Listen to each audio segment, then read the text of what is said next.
Hello, chose promise, chose dit, je me lance enfin dans les chroniques de livres, histoire d'alterner un petit peu avec les critiques sociaux sur ma chaîne. Et comme ça fait des mois que j'en parle sur mon Instagram, je me suis dit qu'il était peut-être temps de lancer la première. Pour cette première review, je voulais m'attarder sur The Child Thief, qui est une réécriture de Peter Pan par Gérald Brom, qui est une très très belle édition, mais qui n'a pas encore été traduit en français. Alors, il faut savoir que je lis autant en anglais qu'en français, donc ce ne sera pas toujours des livres qu'en anglais sur ma chaîne, mais bon, pour la première, j'avais vraiment envie de revenir sur cet ouvrage-là. Et comme je vais parler un peu largement des réécritures qui existent autour de Peter Pan, ça pourrait vous intéresser, même si vous n'avez pas encore la possibilité de lire The Child Thief. Et il faut savoir que c'est vraiment mis en avant comme étant la réécriture de Peter où Peter est le méchant. D'accord, donc c'est une réécriture autour de Peter Pan où les cartes sont inversées, Peter Pan est le grand méchant de l'histoire.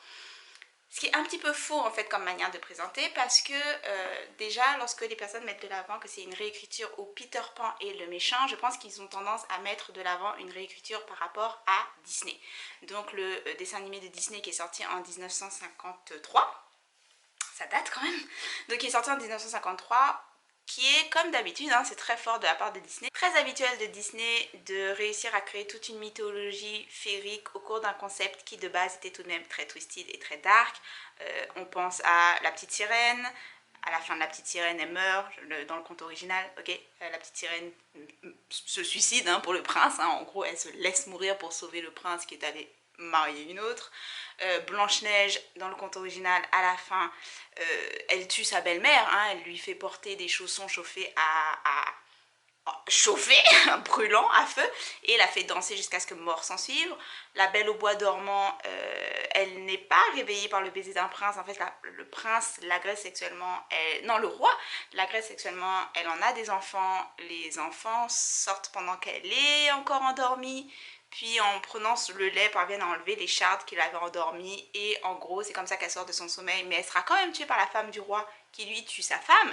Donc, et voilà, donc Disney s'empare de ça, lit ce type de conte et se dit tiens, il y a moyen d'en faire quelque chose pour les enfants. Donc ça c'est vraiment le modus operandi de Disney.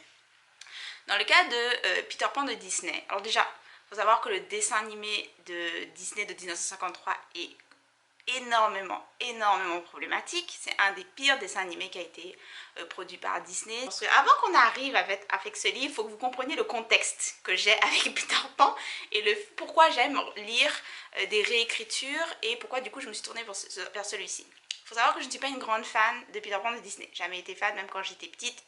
Et que je n'avais pas forcément une capacité de critique envers les dessins animés que j'ai pu développer par la suite. Ça n'a jamais été un dessin animé qui m'a parlé, j'ai jamais aimé les chansons, un enfant qui veut pas grandir ça m'agace, je n'aime pas les enfants, donc tout le truc ne fonctionnait pas avec moi. Jade du futur, celle qui est en train d'éditer la vidéo. Petit nota bene, faut savoir que j'ai grandi avec le Disney, d'accord.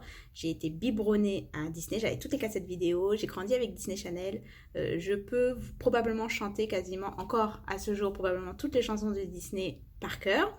Donc c'est juste pour vous dire que je déteste Peter Pan. Peter Pan ne m'a jamais plu en fait en tant que dessin animé Disney. Ça ne veut pas dire que je déteste tous les Disney. J'ai juste, comme beaucoup de gens j'imagine, une capacité à aimer quelque chose et à être quand même très critique. Et à reconnaître que Disney est extrêmement problématique dans quasiment tout. Et Walt Disney était raciste, d'accord. Donc, aparté terminé.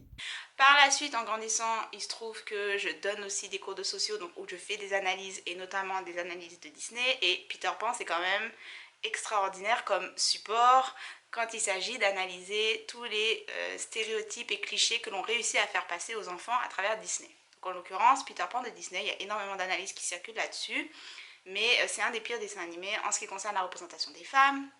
Vous avez soit Wendy qui est là que pour s'occuper des enfants et pour être la figure maternelle. Et les sirènes vont attaquer Wendy par jalousie. Donc il y a énormément de jalousie dans Peter Pan pour Peter. Mais en fait, toutes les femmes se déchirent pour Peter Pan. Et Peter Pan est tout ce qu'il y a de plus reckless, c'est-à-dire qu'il n'en a rien à faire en fait des personnages féminins. Il dit des trucs du style les femmes parlent trop, ce genre de choses. Donc, représentation des femmes dans Peter Pan, nul de chez nul. On a les stéréotypes en lien avec Native Americans dans le film, donc tout ce à quoi vous pouvez penser de plus stéréotypé, la couleur de peau rouge, le fait de ne pas maîtriser correctement l'anglais, le fait qu'ils soient constamment référés comme des indiens dans le dessin animé. Enfin, il y a absolument une pléthore de stéréotypes, au point que actuellement Disney, lorsqu'ils ont lancé Disney+, ce streaming, préviennent sur certains dessins animés, notamment du coup, soit ils ont commencé ou ils ont annoncé qu'ils allaient le faire, qui mettent un message d'avertissement, attention, ce dessin animé présente des images et des discours très stéréotypés par rapport à ces communautés, donc ayant en tête que ce n'était pas un discours correct dans les années 50, ça n'en est toujours pas un, donc même Disney était obligé de dire ok, ouais, on a vraiment fucked up avec ce dessin animé là. Donc du coup, Peter Pan de Disney 1953, malgré tous ces problèmes-là de stéréotypes, a réussi à créer une mythologie autour de Peter qui est cette idée de féerique, donc l'enfant qui refuse de grandir, et Neverland, ce pays où les enfants ne grandissent pas et où ils ont des aventures peuplées de créatures féeriques que sont par exemple les sirènes, qui ont des aventures face aux pirates, etc. etc. Donc lorsque vous avez une présentation du livre qui dit réécriture de Peter Pan où Peter est le méchant, je pense que c'est vraiment une présentation où ils font référence au Disney. Parce qu'en fait, Disney s'est basé sur des œuvres originales. Et en l'occurrence, Peter Pan, ça a été écrit par un auteur qui s'appelle J.M. Barrie. Et pour la petite histoire, si ça vous intéresse, Peter Pan de J.M. Barrie a lui-même toute une histoire assez possiblement twisted. Dans le sens où cet auteur, en fait, au moment où il écrit Peter Pan, c'est un homme d'une trentaine d'années qui est littéralement fasciné, en adoration pour un petit garçon qu'il a rencontré dans un parc, qui s'appelle George, qu'il a rencontré grâce à son chien en fait qui apparemment serait la base qui a donné Nana.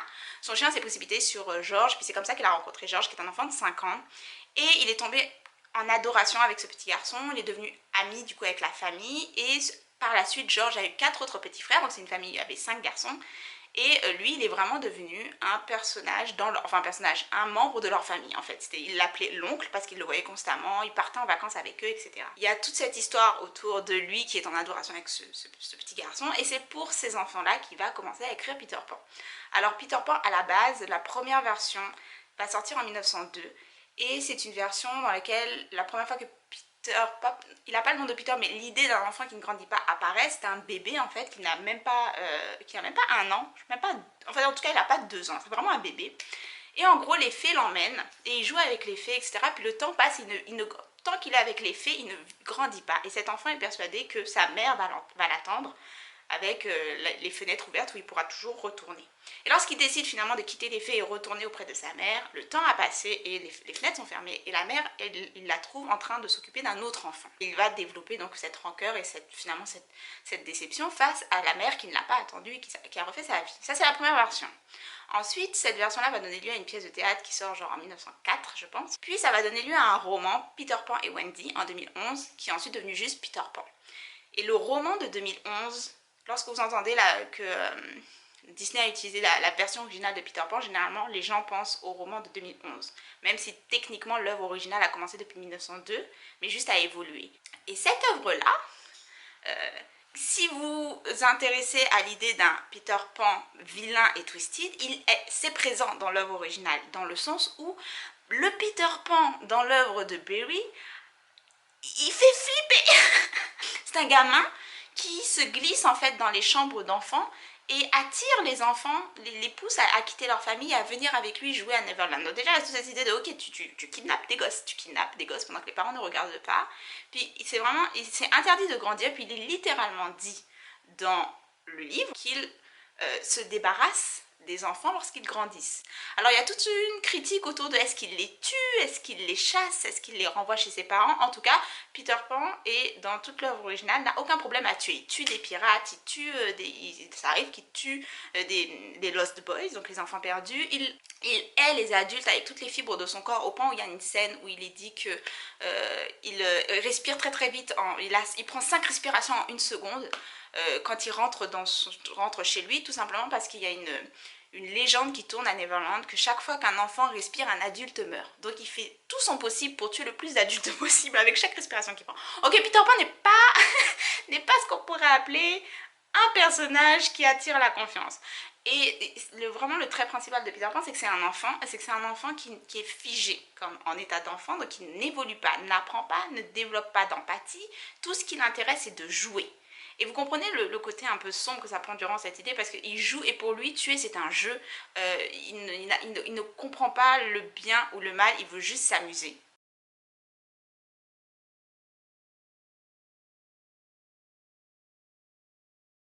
vraiment déjà de base une œuvre qui, prise selon votre lecture, a vraiment des sous-entendus très dark, voire clairement explicités dans le canon.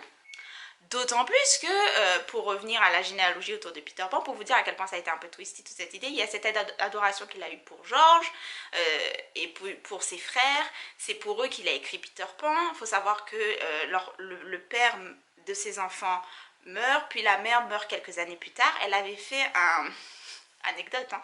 Elle avait fait un testament où apparemment elle confiait ses enfants à la nounou, et Barry, l'auteur de Peter Pan, aurait falsifié ou trouvé le moyen de contourner le testament pour faire en sorte de dire que la mère en fait signifiait lui. Donc il récupère la garde des enfants. Et c'est lui qui va du coup être leur tuteur légal jusqu'à l'âge adulte. Et il y a eu énormément d'études autour de la généalogie de Peter Pan qui se sont intéressés sur est-ce que oui ou non l'un lien était tout ce qu'il y a de plus innocent, est-ce qu'il avait vraiment adopté ses enfants par amour familial de ses enfants, ou est-ce qu'il y avait quelque chose d'un peu plus scabreux derrière tout ça, d'un peu plus finalement horrible et tragique. C'est triste à dire, mais il y a toujours un débat là-dessus, hein. D'autant plus qu'en fait, sur les 5 garçons, le premier meurt à 20 ans, 21 ans à la Première Guerre mondiale. 2 d'entre eux se suicident. Un quatrième meurt de maladie pulmonaire, et il n'y en a qu'un seul en fait qui va mourir de vieillesse. Et il n'y en a qu'un seul qui va témoigner autour de celui qu'il appelle désormais oncle Barry, ou oncle, je ne sais plus le nom qu'il donne, pour dire c'était un homme tout ce qu'il y a de plus innocent. Mais c'est le seul témoignage qu'on a. Et du coup, le fait que 2 de ses frères aient commis un suicide, ça a aussi alimenté le questionnement autour d'eux.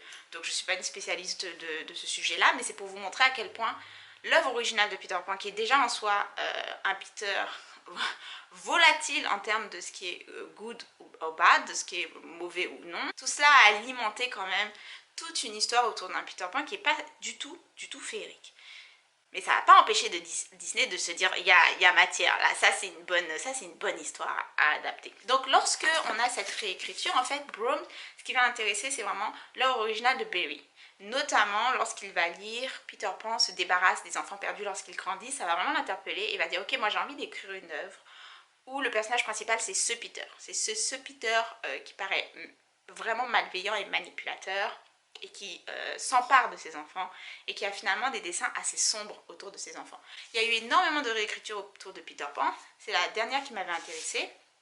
Je vous parlerai plus à la fin des 2 autres que j'ai envie de lire, mais quand je vous dis qu'il y a eu énormément de réécritures, d'autant plus qu'en 2008, l'œuvre de Barry est tombée dans le free copyright, donc désormais ça a encore plus multiplié les adaptations et les réécritures. Mais Peter Pan, ça a été énormément adapté également, que ce soit en termes de dessin animé, vous avez bien sûr celui de Disney, mais que ce soit en termes qui a donné lieu à même des suites, en termes de films. Le seul film que j'ai aimé avec Peter Pan, c'est Hooks et la revanche du capitaine et la branche du capitaine, mais vous en avez eu beaucoup d'autres, dont une version en 2003 qui s'appelle Peter Pan, je pense.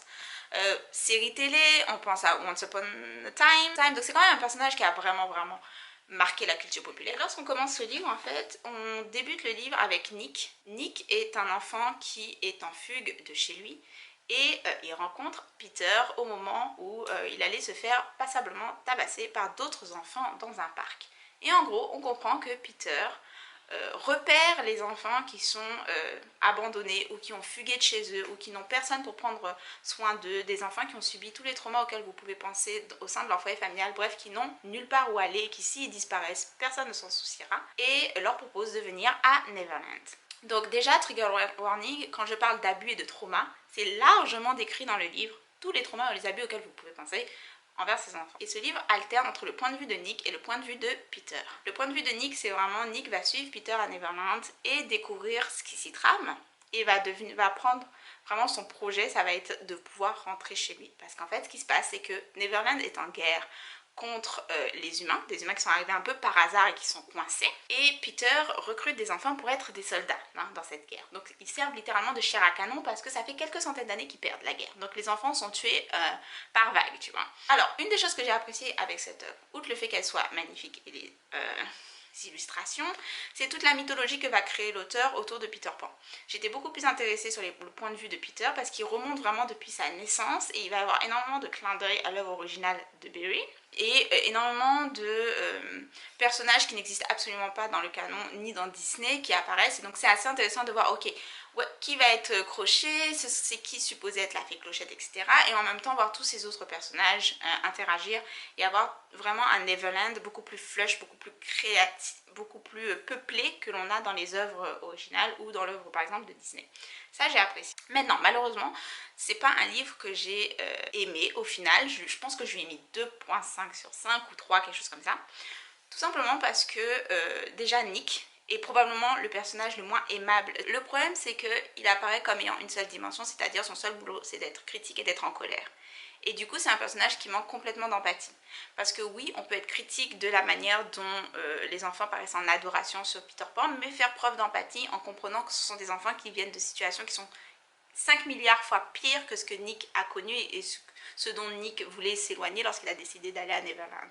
C'est quand je dis que c'est les pires traumas, ce sont les pires. Donc du coup, on peut tout de même faire preuve d'empathie sur pourquoi ces enfants ont décidé de joindre Peter. Donc le Nick manque de profondeur et de compréhension et d'empathie. Et du coup, chaque fois qu'on était dans le point de vue de Nick, je n'avais qu'une hâte qu'on retourne dans le point de vue de Peter. Alors qu'on est supposé avoir vraiment voir Peter comme n'étant pas humain et n'ayant pas la capacité de comprendre des émotions humaines, parce que le fait qu'il soit vieux de centaines d'années et qu'il n'ait jamais grandi, qu'il soit juste resté cet enfant figé dans le temps, fait qu'il n'a plus, peut-être qu'il en a eu, mais il n'a plus d'humanité. Et c'est ce qui était supposé nous permettre de voir cette opposition entre Nick et Peter Pan, j'imagine, sauf que ce qui fonctionne, c'est que j'avais l'impression que Nick manquait d'humanité et de plus comprendre les choix de Peter par rapport à ce qu'il avait vécu et ce qu'il essayait de faire en sauvant Neverland de l'invasion des humains. Donc ça, c'est une des choses qui m'a bloquée dans ce livre. La deuxième chose, qui est probablement la plus importante, c'est que, comme j'ai dit, il y a beaucoup de traumas qui sont décrits dans ces livres. C'est choc, choc, choc, choc, choc constamment. Et du coup, dès la première page, on est quasiment dans la description d'abus, jusqu'à la dernière page. Ce qui fait qu'à un moment donné, on devient juste insensible à ce qu'on lit. Dans le sens où le climax du livre, qui est supposé être cette scène absolument atroce, qui est le cumul du conflit entre les humains et les enfants, et donc toutes les casualties, toutes les victimes que cela cause, ça fait 400 pages que je lis sur absolument toutes les autres atrocités. Ça fait 400 pages qu'il y a déjà eu je ne sais combien de morts. Comment tu veux qu'arriver à la fin, tu m'as pas laissé respirer une seule fois. Il n'y a pas un moment de joie ou un minimum de tendresse suffisant. Il y en a eu, mais c'est trop rapide et souvent c'est quand même encore une fois, il y a quelque chose de violent ou de twisted là-dessus. Donc à aucun moment j'ai été capable de prendre ma respiration pour m'attacher un tant soit peu au personnage, même m'attacher un tant soit peu ne serait-ce qu'à Nick. Et du coup lorsqu'on arrive à ce climax du livre, je n'en ai rien à faire, je ne sens absolument plus rien. Et ça pour moi c'était un énorme problème avec le livre. On ne peut pas utiliser trauma, violence et abus de manière à la louche de la sorte et s'attendre à ce qu'il y ait une réaction finalement de la part du lectorat lorsque tu en remets une tonne. Parce que littéralement ça sert juste à choquer et à montrer l'inhumanité de Peter, mais que tu nous as montré déjà depuis la première scène, donc est-ce que tu peux rendre ça un peu plus complexe? Donc du coup ça a été quand même un big échec pour moi, d'autant plus une grosse déception que c'est considéré comme une des meilleures réécritures de Peter Pan avec ce Peter comme étant le méchant de l'histoire, qui est vraiment ce qui m'intéresse le plus dans les réécritures de Peter Pan, réécriture dans le sens récupération du personnage de Peter et pas dans l'idée de changement par rapport à Disney. Ce qui m'intéresse le plus, c'est de voir les œuvres qui vont vraiment s'engouffrer dans le côté twisted de l'œuvre originale et partir de là pour créer toute l'œuvre. Et là, j'ai vraiment été déçue pour l'œuvre de Gérard Beau, même si je vais le garder parce que l'édition est absolument magnifique. Mais du coup, dans toutes les réécritures, il y en a deux qui m'intéresseraient. Ce serait à lire par la suite. Il y a un roman qui s'appelle Last Boy, The True Story of Captain Hook. Donc ça, ce serait apparemment, c'est un roman qui est sorti récemment, hein, il y a peut-être 2 ans, qui est le point de vue du Capitaine Hook, qui explique comment il serait passé du premier petit garçon perdu de Peter, et d'ailleurs celui que Peter adorait, à son ennemi juré. Un deuxième œuvre qui m'intéresse, c'est une pièce de théâtre qui s'appelle Peter and Alice. Ça c'est un peu plus particulier. Il faut savoir que, comme je l'ai dit, donc Peter Pan c'était Peter, le dernier enfant de la famille. Et il se trouve que, je ne sais plus en quelle année, mais Peter, le vrai Peter, a été à un événement où se trouvait également Alice. Donc Alice Liddell. Ils se sont trouvés au même jour, au même endroit, c'est-à-dire dans une exposition autour de Alice in Wonderland, je pense. Et il faut savoir que Alice Liddell, c'est la jeune femme, l'enfant, la jeune femme, je ne sais plus quel âge elle avait à ce moment-là, qui a servi de modèle à Alice au Pays des Merveilles. Et donc on a une pièce de théâtre qui s'est intéressée à cet événement-là. On ne sait pas s'ils se sont parlé, on sait qu'ils étaient au même endroit au même moment à ce moment-là. Est-ce qu'ils ont eu une discussion ou pas? Parce qu'il y avait plusieurs gens, on ne sait pas. Mais on a cet écrivain qui s'est intéressé à cette rencontre et qui a imaginé un dialogue qu'il pourrait avoir entre Peter et Alice. Et il en a fait une pièce de théâtre. Et là, ce que j'aimerais, c'est du coup, puisque je peux pas avoir... Où il y avait Judi Dench qui jouait Alice. Mais comme je peux pas, j'ai pas pu aller voir la pièce de théâtre et qu'elle n'a pas été enregistrée, il me semble, mais il pourrait que si, je regarderai, mais j'aimerais lire en fait la pièce de théâtre qui a donné lieu à cette adaptation parce que ça m'intéresserait de voir quel type d'échange pourrait avoir Alice Liddell et Peter Davis, sachant à quel point les personnages qu'ils ont inspirés, Alice au Pays des Merveilles et Peter Pan, ont à ce point marqué la culture populaire. Donc quand j'ai appris l'existence de cette pièce de théâtre, j'ai trouvé ça extraordinaire, donc c'est mon gâteau. Je vais aller voir s'il est prêt. Mais en gros, merci d'avoir suivi cette vidéo. Abonnez-vous à ma chaîne, je ferai d'autres vidéos de livres de la sorte. Hein, et j'espère que ça vous a plu. Bye!